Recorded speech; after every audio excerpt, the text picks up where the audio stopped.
یہ اللہ تعالیٰ کی خاص رحمت ہے اپنی کلام مجید کے حوالے سے، اور یہ رحمت امت مسلمہ کو میسر ہوئی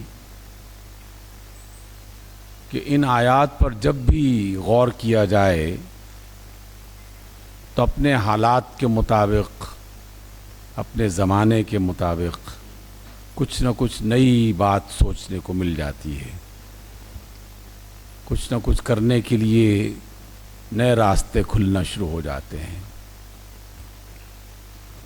پہلی آیت تو میں نے صرف اس وجہ سے پڑھی کہ جب بھی ہم کسی مشکل میں مبتلا ہوں اور اس سے نکلنا چاہیں تو اللہ رب العزت نے ایک اصول کے طور پر ہمیں یہ بات سکھائی کہ تم رسول اللہ صلی اللہ علیہ وسلم کی حیات طیبہ پر غور کرو اور انہی کے طریقے پر عمل کرتے ہوئے اپنی مشکلات کا حل تلاش کرو، کیونکہ آپ علیہ السلام کو اللہ رب العزت نے مختصر زندگی اگرچہ دی، لیکن اس میں اس قدر زیادہ عظیم الشان مثالیں ہمیں ملتی ہیں کہ آپ کی حیات طیبہ کے اس مختصر وقت کو سامنے رکھتے ہوئے ہم قیامت تک آنے والی اپنی مشکلات کا حل انہی میں سے تلاش کر سکتے ہیں۔ نہ صرف یہ بلکہ اگر اس راستے سے ہٹا جائے تو مشکلوں کا حل تلاش کرنا تو دور کی بات ہے، اس میں اضافے کا ذریعہ ہم بن سکتے ہیں۔ اس لیے جب بھی کوئی مسئلہ ہو، اندرونی مسئلہ ہو یا بیرونی، انفرادی مسئلہ ہو یا اجتماعی، تو رسول اللہ صلی اللہ علیہ وسلم کی حیات طیبہ سب سے بہترین مثال کے طور پر ہمارے سامنے پیش کیا گیا ہے انہیں۔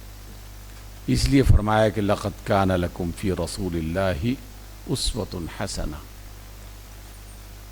ہم آج جن مشکلات کا ذکر کرتے ہیں، ان سے نکلنے کے بارے میں غور و فکر کر رہے ہوتے ہیں، کیا آج کے حالات رسول اللہ صلی اللہ علیہ وسلم کے زمانے کے حالات سے کچھ مختلف ہیں؟ جب ہم اس پر غور کریں گے تو بالکل ایسی مماثلت دونوں زمانوں میں نظر آئے گی، اگرچہ اس میں 14 صدیوں کا فاصلہ ہے، لیکن حقیقت یہ ہے کہ انسان اپنی فطرت کے اعتبار سے جس طرح بنایا گیا ہے اس میں مشکلات بھی اسی طریقے سے بار بار آتی ہیں اور اس کا حل بھی اسی طریقے سے بار بار پیش کیا جاتا ہے جس طرح اللہ تعالیٰ نے پسند فرمایا۔ اس لیے دو عظیم الشان خوبیاں ہمیں عطا کی گئیں امت مسلمہ کو، ایک اللہ کی کتاب قرآن مجید کی شکل میں اور ایک رسول اللہ صلی اللہ علیہ وسلم کی شخصیت اور آپ کے کردار کی شکل میں۔ چند ایک سوالات اپنے آپ سے پوچھئے۔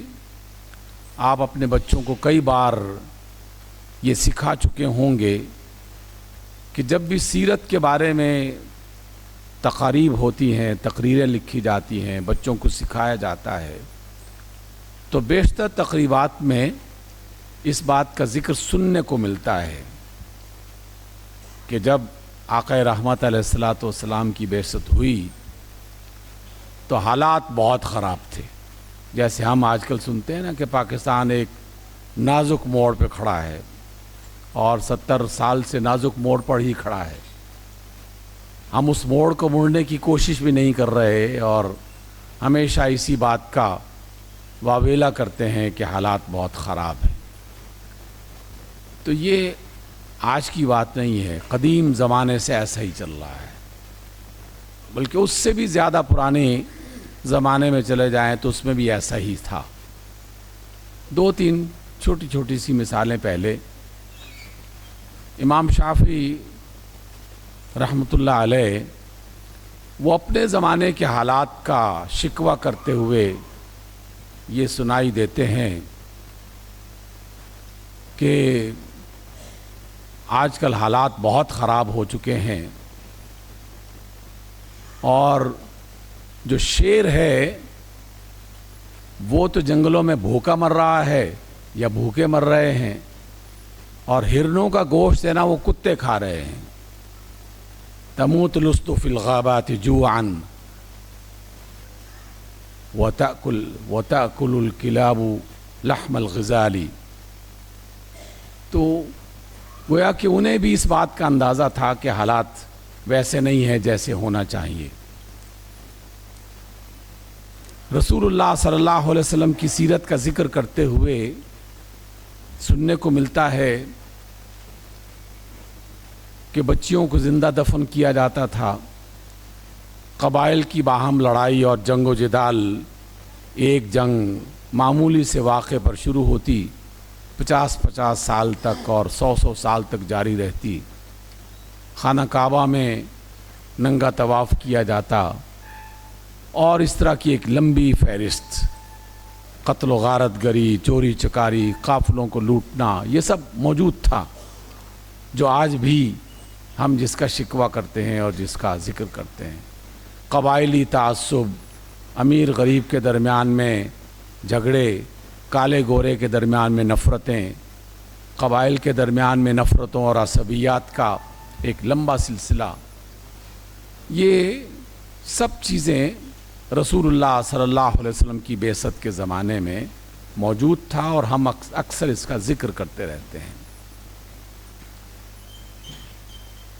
میں نے کہا کہ جب بھی کوئی مشکل ہو تو اللہ نے رسول اللہ صلی اللہ علیہ وسلم کو ہمارے لیے بہترین نمونہ اور اسوہ بنا کے پیش کیا کہ اس کا حل تلاش کرنا ہو تو آپ ہی کے راستے پر چلا جائے اور مشکل تمہاری حل ہو جائے گی۔ آئیے دیکھتے ہیں اس مختصر سی ملاقات میں کہ اللہ نے اپنے رسول صلی اللہ علیہ وسلم کے ذریعے اس زمانے کی مشکلات کو دور کرنے کا کون سا طریقہ اختیار کیا تھا۔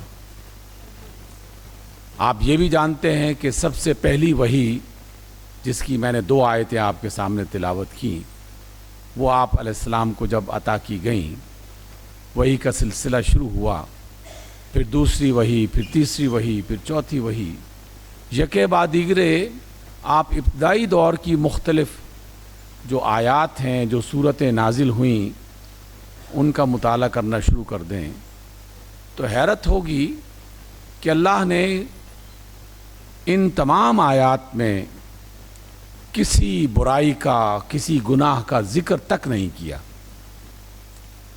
نہ یہ ذکر کیا پہلی وحی کی آیات میں کہ شرک چھوڑ دو، حالانکہ شرک سب سے بڑا گناہ قرار دیا گیا اللہ تعالیٰ کی طرف سے کہ میں باقی سب گناہ معاف کر دوں گا، شرک معاف نہیں کروں گا، لیکن ان پہلی آیات میں شرک کا کہیں تذکرہ نہیں ملتا۔ دوسری آیات میں قتل و غارت گری کا کہیں تذکرہ نہیں ملتا کہ یہ قبائلی تعصب اور انسانی جان، یہ بڑی جو ہے وہ یہ گناہ کی بات ہے، اس انسانی جو ہے وہ جان کی حفاظت کی جائے، مال اور عزت کی حفاظت کی جائے، کہیں اس کا تذکرہ نہیں ملتا۔ عورتوں اور بچیوں کے ساتھ ظلم، اللہ تعالیٰ نے ان آیات میں کہیں بھی اس کا ذکر نہیں کیا کہ عورتوں کے حقوق کے لیے تم بیدار ہو جاؤ، بچیوں کی حفاظت کے لیے تم آپس میں کوشش کرو۔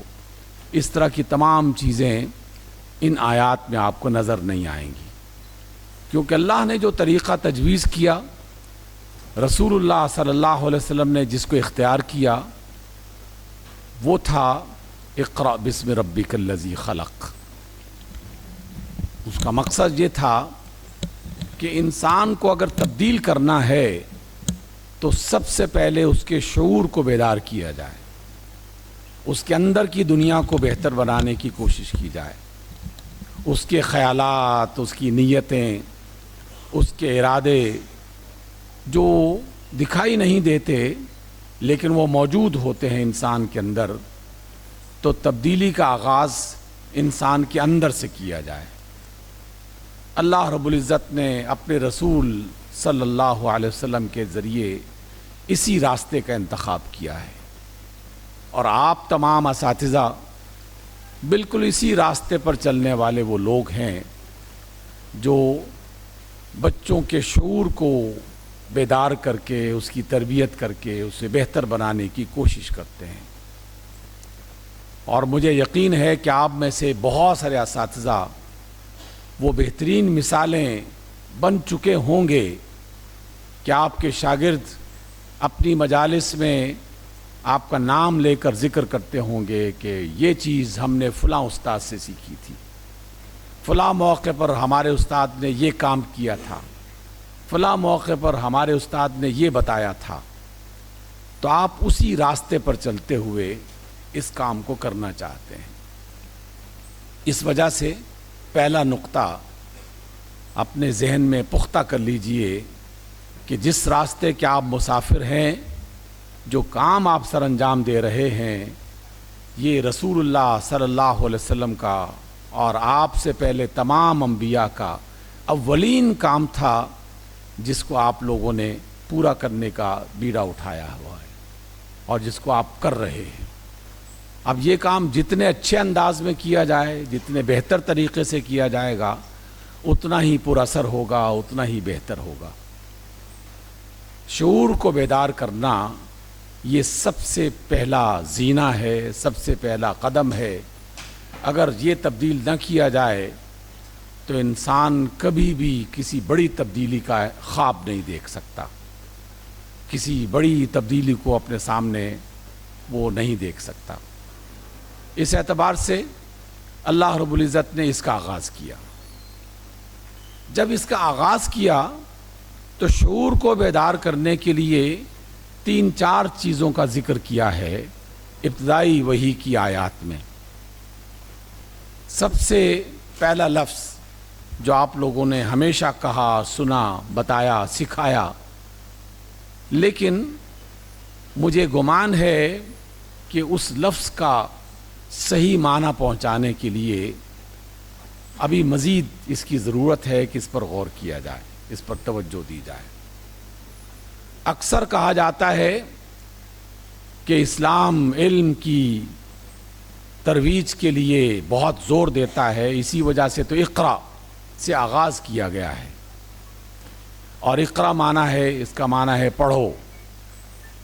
آپ نے لوگوں کو یہی سکھایا، بچوں کو یہی سکھایا. تو آج اساتذہ کو یہ بات بتانے کے لیے میں جان کی امان پاتے ہوئے یہ کہنا چاہوں گا کہ اس کا معنی مزید بڑھایا جائے، اس کو مزید بہتر جاننے کی کوشش کی جائے. اقرا کا معنی صرف پڑھو نہیں ہے. اقرا کا جو اصل معنی ہے، جو اس کے اندر چھپا ہوا ہے، وہ ہے غور کرو، توجہ کرو، فکر کرو. غور کرنا ہی در حقیقت اقرا کا اصل معنی اور اس کی روح ہے. ہم بعض اوقات اپنی زبان میں یہ لفظ استعمال کرتے ہیں محاورے کے طور پر. کوئی ذہین آدمی یہ کہتا ہوا نظر آتا ہے کہ میں حالات کو پڑھ لیتا ہوں اور حالات کو پڑھنے کے بعد میں تمہیں بتا سکتا ہوں کہ آئندہ آنے والے زمانے میں کیا ہونے والا ہے. حالات کو جو پڑھنا ہے وہ کوئی تحریر نہیں ہوتی کہیں پر کہ جس کو وہ پڑھ رہا ہوتا ہے. محض وہ حالات کی مختلف چیزوں کو دیکھتے ہوئے اس پر غور کرتا ہے، اس پر توجہ دیتا ہے. اور جب اس کے غور و فکر کے نتیجے میں اسے کچھ باتیں سمجھ میں آ جاتی ہیں تو وہ یہ دعویٰ کرتا ہے کہ میں حالات کو پڑھ لیتا ہوں، اور اسی وجہ سے وہ آنے والے زمانوں کے بارے میں بعض اوقات پیشین گوئیاں بھی کرنا شروع کر دیتا ہے. یہ جو اللہ تعالیٰ نے انسان کو شعور اور عقل دے رکھی ہے، اس کا کام ہی ایسا ہے. ایک اور جملہ ہم کبھی کبھار کچھ لوگوں سے سنتے ہیں، کوئی ہاتھ کی لکیروں کو دیکھتے ہوئے یہ کہتا ہے کہ میں ہاتھ کی لکیروں کو پڑھ کے بتا سکتا ہوں کہ تمہارے حالات میں کیا کچھ ہونے والا ہے. ان ہاتھ کی لکیروں میں بھی کوئی تحریر نہیں لکھی ہوئی، کوئی حرف، کوئی لفظ نہیں لکھے ہوئے، لیکن ایک تجربہ ہے انسانی، مختلف چیزوں کو دیکھنے کے بعد وہ غور کرتا ہے، غور کرنے کے نتیجے میں وہ یہ دعویٰ کرنے لگتا ہے کہ میں ہاتھ کی لکیروں کو پڑھ لیتا ہوں۔ حالات کو پڑھنا، ہاتھ کی لکیروں کو پڑھنا، یہ اقرا ہی کے معنی کو واضح کرنے کے لیے ہماری رہنمائی کرتی ہے۔ اس لیے اللہ نے پہلا لفظ جو ہمیں سکھایا وہ غور و فکر کرنے کا تھا۔ اس کی تائید ہمیں رسول اللہ صلی اللہ علیہ وسلم کے عمل سے بھی ملتی ہے۔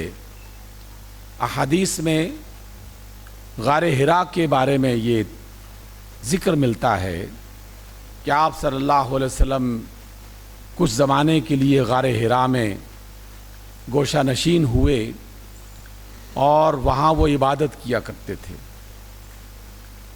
اور اس عبادت کی وضاحت یہ کی گئی کہ وَكَانَ يَتَحَنَّسُ فِيهِ وَكَانَ يَتَدَبَّرُ فِيهِ کہ غار حرا میں ان کی عبادت کسی تلاوت کی شکل میں نہیں تھی، نوافل کی شکل میں نہیں تھی، بلکہ غور و فکر کی شکل میں تھی۔ وہ انسانوں پر غور کرتے تھے، ان کے معاملات پر غور کرتے تھے، معاشرے پر غور کرتے تھے، معاشرے کے چلن پر غور کرتے تھے۔ تو اپنی تنہائی میں بیٹھ کر سوچنا، حالات کا جائزہ لینا، انسانوں کے کردار پر غور کرنا، یہ رسول اللہ صلی اللہ علیہ وسلم کی سب سے پہلی عبادت تھی۔ گویا کہ اقرا کا لفظ براہ راست رسول اللہ صلی اللہ علیہ وسلم کے لیے اگرچہ پیش کیا گیا، لیکن آپ تو اس کے سزاوار ہی نہیں تھے، اس کے حقدار ہی نہیں تھے کہ جو شخص یا جو شخصیت لکھنا پڑھنا ہی نہیں جانتی اسے یہ اقرا کہہ کر کوئی کام کروانا، یہ تو سمجھ میں نہیں آنے والی بات۔ اسی وجہ سے آپ علیہ السلام نے یہ کہا کہ میں انا بقارئ، کہ مجھے تو پڑھنا نہیں آتا، میں نے پڑھنا نہیں سیکھا۔ سامعین گرامی، آپ اساتذہ ہیں، آپ ہمیشہ بچوں کو لکھنے پڑھنے کا ہنر سکھاتے ہیں۔ رسول اللہ صلی اللہ علیہ وسلم امی ٹھہرائے گئے، امی بنائے گئے محض ایک سبب سے کہ دنیا میں تاکہ کوئی شخص یہ دعویٰ نہ کر سکے کہ میں نے تمہارے رسول کو الف بے سکھائی تھی، میں نے تمہارے رسول کو پڑھنا سکھایا تھا یا لکھنا سکھایا تھا۔ اللہ کے رسول نہ پڑھنا جانتے تھے نہ لکھنا جانتے تھے، لیکن غور و فکر کی صورت میں اللہ تعالیٰ کی طرف سے ان کے شعور میں یہ نور عطا کیا گیا، داخل کیا گیا تھا، جس میں آپ معاملات کو دیکھتے ہوئے اس کا حل تلاش کر کے لوگوں کو بتایا کرتے تھے، اس کی رہنمائی کیا کرتے تھے۔ اس اعتبار سے پہلی وحی جو آپ سب لوگ جانتے ہیں، لیکن ہم اس کا معنی پورے طریقے سے سمجھ نہیں پا رہے، اس لیے بچوں کو لفظ لکھاتے ہیں، رٹواتے ہیں اور سن کر مطمئن ہو جاتے ہیں کہ ہم نے اپنے بچوں کو کچھ سکھا دیا ہے، اس کی تعلیم مکمل ہو گئی ہے۔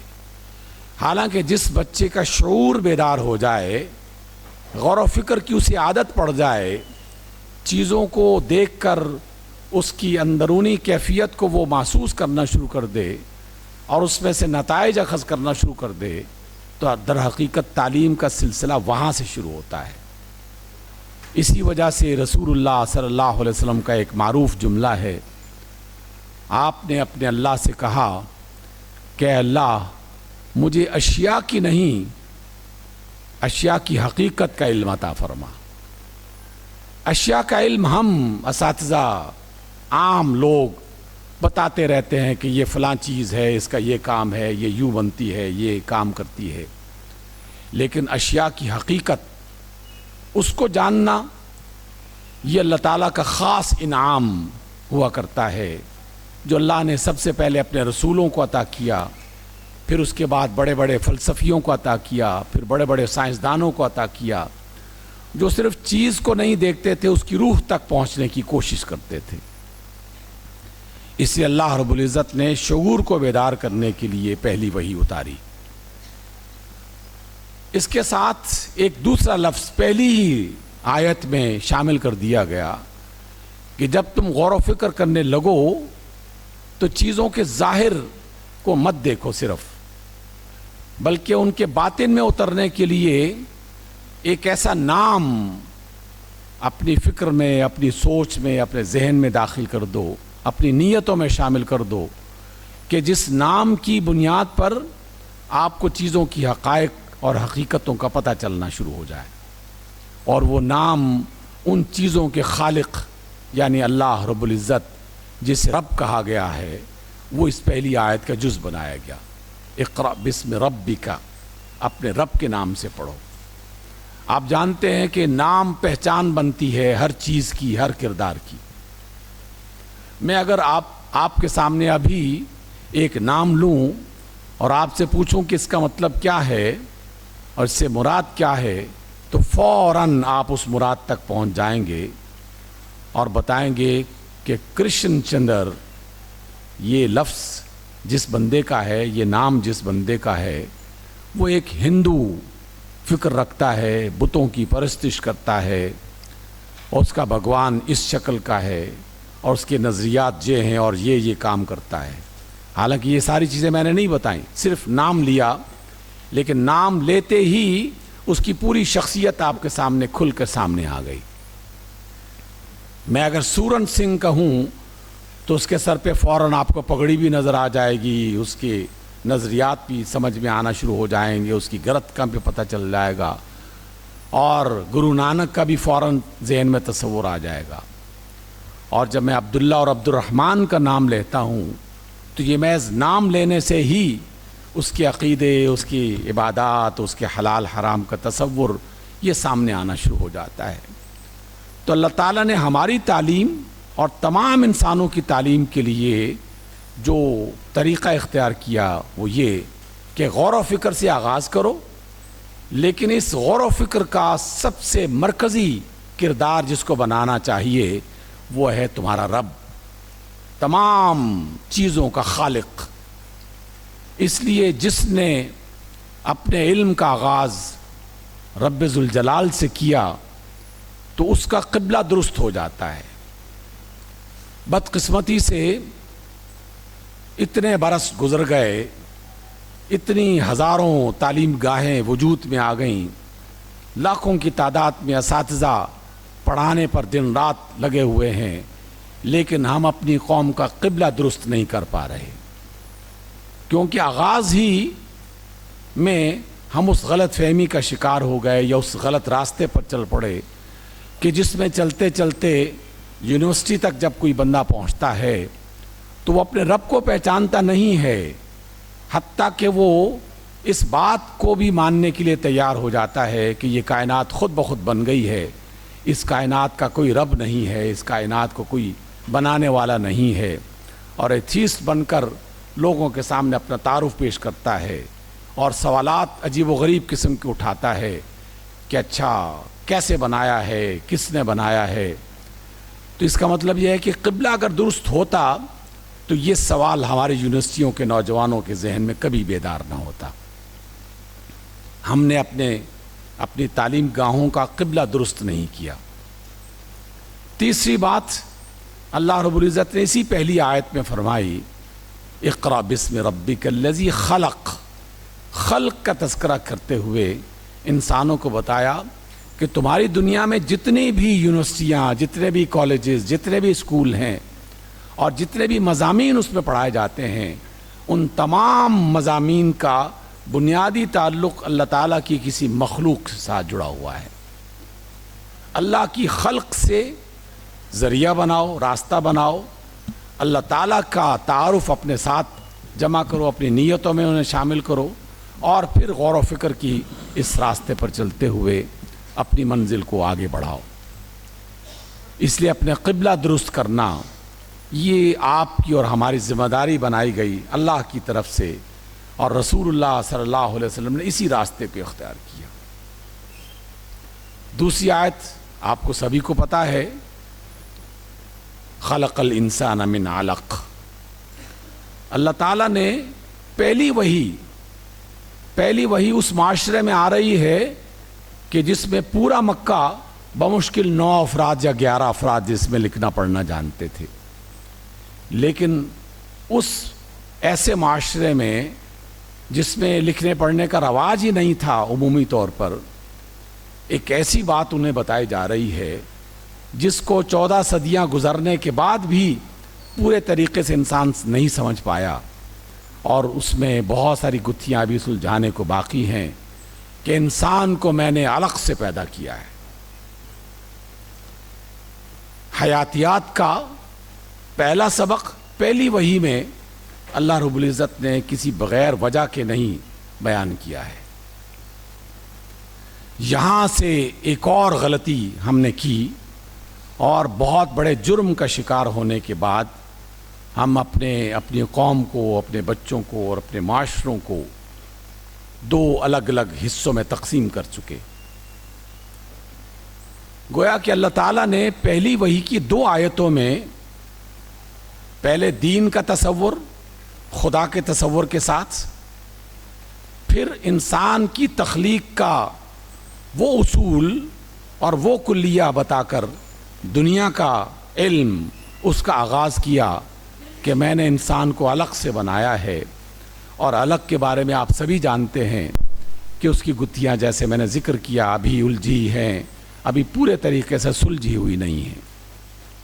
ہمارے ایک پروفیسر دوست تھے، ان کا انتقال ہو گیا، اللہ تعالیٰ انہیں غریق رحمت کرے. الشفا یونیورسٹی میں پڑھاتے بھی رہے، امریکہ میں کئی برس تک پروفیسر رہے میڈیکل سائنس کے. انہوں نے اپنی عمر کے آخری مرحلے میں ایک کتاب لکھی، دا میریکلز آف العلق. کئی سال تک اس کتاب کو لکھنے، اس کی تحقیق کرنے میں مصروف رہے. اس دوران میرے ساتھ ان کی ملاقاتیں، کچھ ایسی تفسیریں اور احادیث کی شروحات عربی میں جو لکھی ہوئی تھی مجھ سے پڑھنے کے لیے آتے تھے. تو جب یہ کتاب مکمل ہوئی تو ڈاکٹر عطا ان کا نام تھا، انہوں نے کہا کہ عاصم صاحب ابھی تو ہم علق کے العلق جو ہے اس کے پہلے کچھ حصے میں پہنچے ہیں کہ اس میں یہ والی معلومات اللہ تعالیٰ نے اس چھوٹے سے ذرے میں رکھی ہوئی ہیں، جس میں یہ تک موجود ہے کہ یہ انسان جب پیدا ہوگا تو اس انسان کے بالوں کا رنگ کیا ہوگا، اس کی آنکھوں کا رنگ کیا ہوگا، اس کا جسم کیسا ہوگا، اس کی ساخت کیسی ہوگی. یہ معلومات اس علق کے پہلے ذرے میں اللہ تعالیٰ نے چھپا دی ہے، اور یہ انسان ابھی نہ جانے کیا کچھ جاننے کے لیے علق پر مزید تحقیق کر رہا ہے.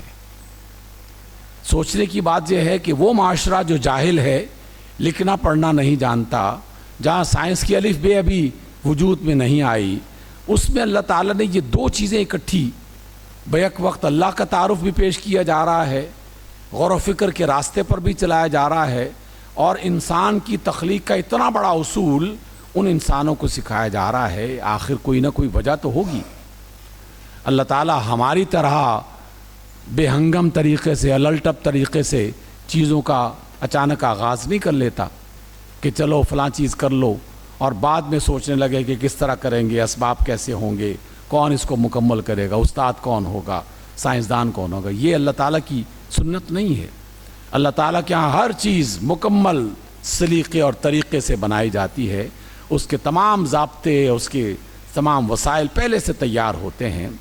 اس لیے ممکن نہیں ہے کہ انسانوں کی ہدایت کے لیے جو کتاب اتاری جا رہی ہو، اس کتاب کا آغاز ان آیات پر کیا جائے اور وہ بے سبب ہوں، بغیر کسی وجہ کے ان کا آغاز کیا جا رہا ہو. سامعین گرامی، یہ 2 آیتیں ایک ایسا راستہ متعین کرتی ہیں جو ہم کھو چکے ہیں. کئی سال پہلے چترال جانے کا اتفاق ہوا. وہاں پہاڑی سلسلہ ہے، تو وہاں ایک ڈی سی کا آفس ہے جو نسبتاً بلندی پہ ایک پہاڑی پہ بنایا گیا ہے.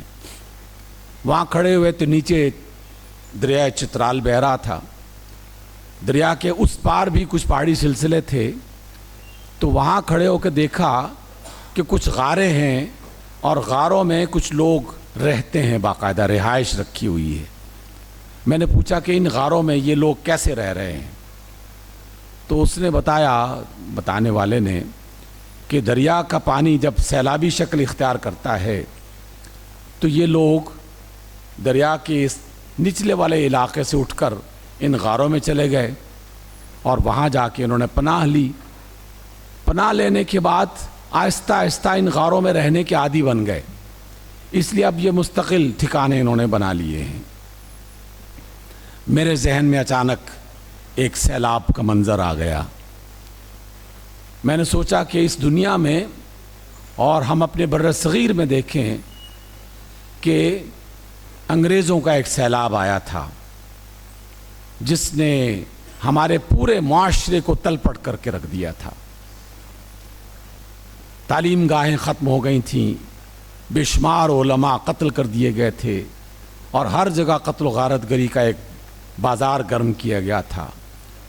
اس سیلابی کیفیت میں جو انگریزوں کا یہاں پر بر صغیر میں، فرانسیسیوں نے فرانس میں اور مختلف دنیا کے مختلف علاقوں میں سامراجی قوتوں نے یہ سیلاب برپا کیے، تو وہاں رہنے والے مسلمان لوگوں نے اپنا اثاثہ محفوظ کرنے کے لیے کچھ دینی مدرسے بنا دیے۔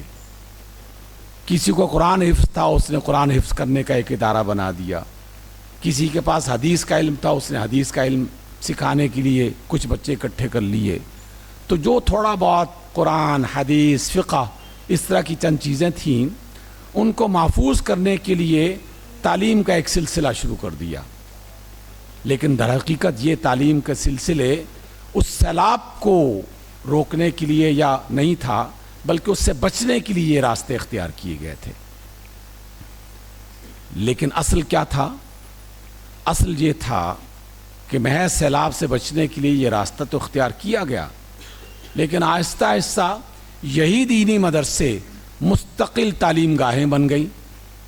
اور پھر ایک وقت ایسا آیا کہ ہمارے لوگوں میں، مسلمان کے ذہنوں میں یہ بات بٹھا دی گئی اور ہم نے یہ سمجھنا شروع کر دیا کہ یہ جو دینی مدرسے ہیں یہی اصل ہیں، اس میں جو قرآن سکھایا جا رہا ہے، اس میں جو حدیث سکھائی جا رہی ہے، یہی اصل ہیں۔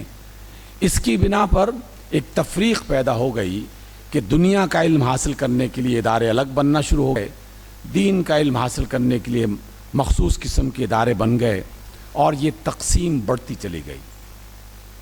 اور یہ تقسیم بعد میں پھر پھیلتی پھیلتی دیگر معاملات میں بھی ہمیں نظر آنے لگی۔ اسی وجہ سے آپ پاکستان میں آج کل دیکھتے ہوں گے کہ ایک طرف عدالتی نظام ہائی کورٹ اور سپریم کورٹ تک جاتا ہے اور وہاں پر الگ قسم کے فیصلے اور الگ قسم کے قانون استعمال کیے جاتے ہیں۔ اس کے مقابل میں ایک چھوٹا سا ادارہ جس کو شریعت کورٹ کہا جاتا ہے، وہ ایک الگ سے ادارہ بنا دیا گیا اور مسلمانوں کو یہ بات سکھائی گئی کہ یہ ہے شریعت کا کورٹ اور یہ باقی جو ہے وہ سپریم کورٹ اور ہائی کورٹ، اس میں الگ سے قانون بنایا جاتا ہے۔ پھر شریعت کورٹ کو ڈیگریڈ کرنے کے لیے یہ فیصلہ کر دیا گیا اور یہ باقاعدہ لکھا گیا کہ شریعت کورٹ بناتی گئی ہے، لیکن اس میں جو فیصلے ہوں گے یہ فیصلے محض ایک ایڈوائزری حیثیت رکھتے ہوں گے، یعنی اس کو اگر کوئی مانے تو ٹھیک ہے، نہ مانے تو کوئی حرج نہیں ہے۔ اس بنیاد پر دینی مدارس کا، شریعت کورٹ کا، ہماری بہت ساری چیزوں کا یہ حال آہستہ آہستہ ہونا شروع ہو گیا۔ تو ہماری تعلیم کا بہت بڑا جو ایک نقصان ہوا ہے وہ قرآن مجید کی پہلی مخالفت اور رسول اللہ صلی اللہ علیہ وسلم کی سنت کی پہلی مخالفت، کہ جس اللہ نے دنیا اور دین کو اکٹھا کر کے ہمارے سامنے بنایا بھی تھا، اس کا علم بھی عطا کیا تھا، اس کا راستہ بھی بتایا تھا، ہم نے اس کو دو حصوں میں تقسیم کر دیا اور اس بات پر پورے دھڑلے کے ساتھ کام کر رہے ہیں، بار بار اس بات کو اختیار کیے ہوئے ہیں اور یہ یقین دلایا جا رہا ہے کہ ہاں تقسیم ایسی ہی تھی۔ پھر اس کے بعد کچھ تنظیمیں بن گئیں، ان لوگوں نے نماز روزے کے طریقے سکھانا شروع کر دیے، کچھ اور تنظیمیں بن گئی، انہوں نے کچھ اور سکھانا شروع کر دیا، تو تقسیم در تقسیم ہماری سر سے لے کر پاؤں تک ہر چیز میں شامل ہونے لگی. ہماری تعلیم کا سب سے بڑا نقصان یہ نہیں تھا کہ استادوں کی فیسیں کم ہیں یا ان کی تنخواہیں کم ہیں یا ہمارے اسکولز اس میں فلاں فلاں سہولتیں میسر نہیں ہیں یا ہماری کتابیں میسر نہیں ہیں. سب سے بڑا نقصان جو ہمیں روز اول سے بتانا شروع کر دیا گیا اور پہنچانا شروع کر دیا وہ ہے اللہ کے رسول صلی اللہ علیہ وسلم اور ان کو عطا کیے جانے والے قرآن کی مخالفت. سامعین گرامی، آپ علیہ السلام کا ایک فرمان ہے کہ ان اللہ یرفع بہذا القرآن اقواما، کہ یہ قرآن ایسی کتاب ہے کہ اس کتاب کے ذریعے سے اللہ تعالیٰ قوموں کو ترقی دیتا ہے. وَيَدَعُ بِهِ آخرین، اور اس کو چھوڑنے کی بنیاد پر قوموں کو زوال پذیر کر دیتا ہے. تو ہم نے قرآن کی مخالفت کرنا شروع کی اور زوال پذیر ہونا شروع ہو گئے. خاص طور پر 300 صدیوں کی غلامی کا دور، اس میں یہ زوال پذیری کا عمل بہت تیزی کے ساتھ آگے بڑھنے لگا. قرآن سے مسلسل دور ہوتے چلے گئے، رسول اللہ صلی اللہ علیہ وسلم کی زندگی سے دور ہوتے چلے گئے. کچھ لوگوں نے قرآن اور حدیث کی محبت میں اور رسول کی محبت میں بس یہ کیا کہ قرآن کی کچھ صورتیں اور آپ صلی اللہ علیہ وسلم کے کچھ باتیں وہ ہمارے نصاب کے اندر شامل کرنے کی کوشش کی. لیکن آپ سب جانتے ہیں کہ ان نصابوں کا مقام کیا ہے، ان کی حیثیت کیا ہے اور اس کے بارے میں ہمارا رد عمل یا طرز عمل کیا ہے. اور یہ تمام اداروں میں ایسا آہستہ آہستہ بڑھنے لگا. ہمارے آرمی کے مختلف کیمپس میں جائیں، ان کی ٹریننگ کے دوران ان کے مختلف جو یونٹس ہیں ان میں چلے جائیں تو ان میں ایک سلسلہ وہ ہے جس میں آفیسرز بنتے ہیں، یہ میجر ہے، یہ کرنل ہے، یہ جنرل ہے، اور اس کے بعد یہ سلسلہ ان کا رہن سہن، ان کی عزت، ان کا وقار، ان کے مقام سب اس کے بارے میں جانتے ہیں. اسی کیمپ میں، اسی یونٹ میں ایک شخص ہے جو 5 وقت کی نماز پڑھانے کے لیے مقرر کیا گیا ہے. وہ 5 وقت کی نماز پڑھانے والا امام، جس کو امام کہا جا رہا ہے، اس کی یہ مجال نہیں ہے کہ وہ آفیسرز کے ساتھ بیٹھ کر یا کھڑے ہو کر چائے پی سکے. اس کو یہ اجازت نہیں ہے. اسے الگ جو ہے وہ شودرز کی طرح ایک الگ مقام دیا جاتا ہے، ایک دوسرا حصہ دیا جاتا ہے کہ آپ کی چائے وہاں رکھی گئی ہے. گویا کہ جب کوئی چیز اختیار کی جاتی ہے اس کی اہمیت کے مطابق اس کی عزتوں میں بھی، اس کی اہمیت کے بارے میں بھی فرق آنے لگتا ہے. تو یہ سب سے بڑا مشکل مرحلہ جو ہم نے اختیار کیا اور اپنے قبلے سے رخ پھیر لیا.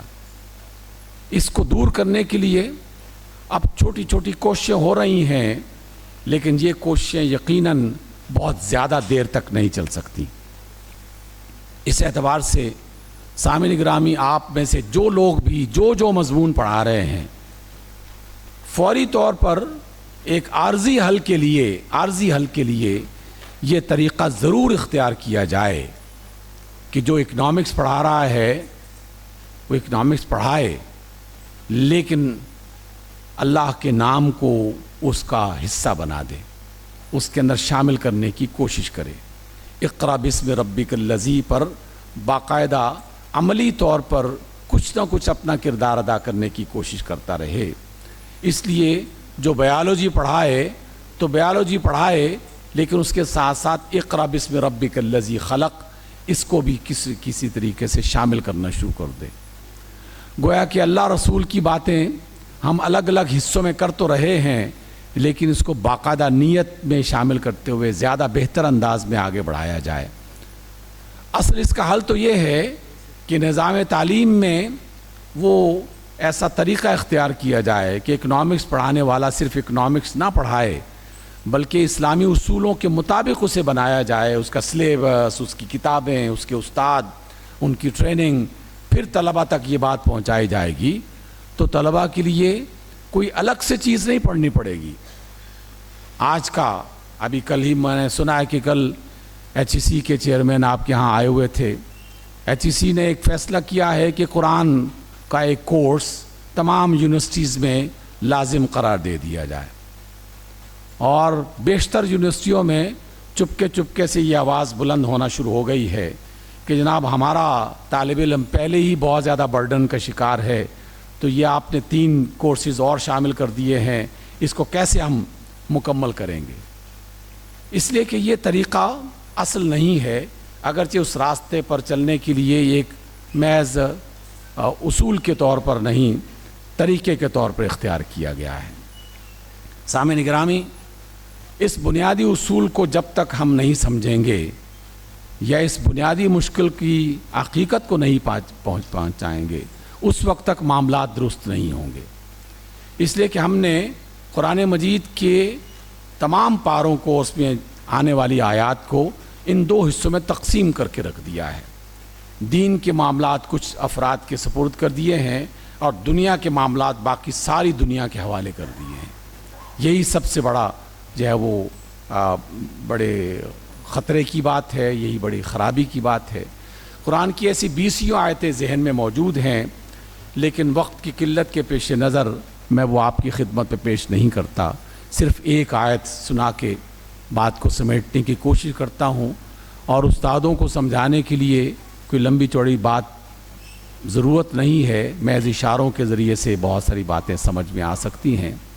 اللہ رب العزت نے ایک آیت ہمیں ارشاد فرمائی کہ ان فی خلق السماوات والارض واختلاف اللیل والنہار لآیات لأولی الالباب. بے شک زمین و آسمان کی تخلیق میں اور فی خلق السماوات والارض اور دن اور رات کے آنے جانے میں عقل والوں کے لیے نشانیاں ہیں. آیت ختم نہیں ہوئی، ابھی آگے بڑھ رہی ہے. پھر فرمایا یہ عقل والے کون ہیں؟ الذین یذکرون اللہ قیاما وقعودا وعلی جنوبہم. عقل والے وہ ہیں جو کھڑے ہوئے، بیٹھے ہوئے اور پہلوؤں کے بر لیٹے ہوئے جو وہ اللہ کا ذکر کرتے ہیں. ذکر کا وہ معنی جو ہم فراموش کر چکے ہیں، بھول چکے ہیں، اللہ بیان کرتا ہے کہ وہ ذکر کیسے کرتے ہیں. وَيَتَفَكَّرُونَ فِي خَلْقِ السَّمَاوَاتِ وَالْأَرْضِ. ان کا ذکر یہ ہے کہ اٹھتے بیٹھتے لیٹتے ہوئے اللہ کی اس کائنات پر، زمین و آسمان کی تخلیق پر غور و فکر کرنا شروع کر دیتے ہیں. کسے پیدا کس نے کیا، کس طرح کیا، اس میں کیا کیا چیزیں نئی تخلیق ہو سکتی ہیں، اس راستے پر کیسے چلا جا سکتا ہے. اللہ کی کائنات پر غور کرنا، جو ایک بایولوجی کا استاد، ایک جیولوجی کا استاد، ایک فلکیات کا استاد، ایک ادب کا استاد، ایک زبان کا استاد، ایک میتھمیٹکس کا استاد، وہ سارے یہ کام جو کر رہا ہے، اس کو ذکر ہی میں شامل کر دیا جائے تو کیا خوبصورت بات ہو جائے گی کہ وہ اللہ کا ذکر بھی کر رہا ہے اور اپنے مضامین بھی پڑھا رہا ہے. اور جب وہ زمین و آسمان اور ان تمام خلق خدا پر اور کائنات پر غور کرے گا تو پھر وہ کیا کہے گا؟ ربنا ما خلقت ھذا باطلا. اے ہمارے رب، تو نے یہ سب کائنات، یہ ساری مخلوقات، یہ سارے سسٹم بیکار پیدا نہیں کیے، باطل پیدا نہیں کیے. ربنا ما خلقت ھذا باطلا سبحانک. تیرا ہر کام بالکل پرفیکٹ اور ہر عیب سے پاک ہے. اور فقنا عذاب النار. غلطیاں ہم سے ہو رہی ہیں، ہم کوتاہی کا شکار ہو رہے ہیں، اس لیے ہمیں عذاب سے محفوظ رکھ. در حقیقت ہم سب بحیثیت قوم، بحیثیت ادارہ اس بڑی غلط فہمی کا شکار ہیں اور مسلسل اس غلطی کو کیے جا رہے ہیں. ہمارا تعلیمی نظام اس سے بے بہرا ہو گیا ہے کہ قرآن ہمیں کیا کچھ سکھاتا ہے، اللہ کے رسول کیا کچھ سکھاتے ہیں. اس لیے سامعین گرامی، اس پہلے سبق کو جو اللہ کی طرف سے پہلا سبق ہمیں عطا کیا گیا تھا، اقرأ بسم ربک الذی کی شکل میں، اور اس سے ملتی جلتی آیات، ان کو ایک دفعہ پھر دوبارہ پڑھیے. پڑھنے کے ساتھ جو مضمون آپ کا ہے اس مضمون کے ساتھ اسے جوڑ کر سمجھنے کی کوشش کیجیے، اور پھر اپنے بچوں تک شعور کی یہ بات پہنچانے کی کوشش کیجیے. تاکہ وہ بچہ جب تعلیمی مراحل مکمل کر لے تو اسے اس بات کی فکر نہ ہو کہ اللہ کا رسول کیا کہہ رہے تھے اور اللہ رب العزت کی کتاب کیا کہہ رہی تھی۔ سامعین گرامی، آخری جملہ کہ اس وقت یونیورسٹیوں سے فارغ ہونے والے اور یونیورسٹیوں میں پڑھانے والے اساتذہ کی اور طلباء کی ایک غالب اکثریت وہ ہے جو قرآن مجید کو ناظرہ پڑھ نہیں سکتی۔ اس کا معنی جاننا تو بہت دور کی بات ہے۔ تو ہم پرائمری اسکول کی تعلیم دینے کے لیے اسے ناظرہ پڑھانے کی کوشش اب یونیورسٹیوں میں کر رہے ہیں، اور وہ بھی بے دلی کے ساتھ کئی رکاوٹیں درمیان میں کھڑی کر کے بے شمار قسم کے اعتراضات لگا کر وہ بعض اوقات فائلیں بنائی جاتی ہیں، کمیٹیاں بنائی جاتی ہیں اور کام ڈیلے ہوتا رہتا ہے۔ سال ہا سال گزر جاتے ہیں، 70 برس گزر گئے، ہم اپنی منزل سے مسلسل دور ہوتے چلے جا رہے ہیں۔ دیکھیے جس طرح سے اللہ کے رسول نے عرب معاشرے کو تبدیل کرنے کے لیے اقرا بسم ربک الذی خلق خلق الانسان من علق کا راستہ اختیار کیا تھا، ہم اپنے تمام معاملات کو درست کرنے کے لیے اسی راستے پر چلیں گے تو معاملات درست ہوں گے۔ اللہ تعالی ہمیں فکر اور غور و فکر کرنے کی عادت عطا کرے اور شعور کو بیدار کرنے کی توفیق عطا فرمائے۔ السلام علیکم ورحمۃ اللہ۔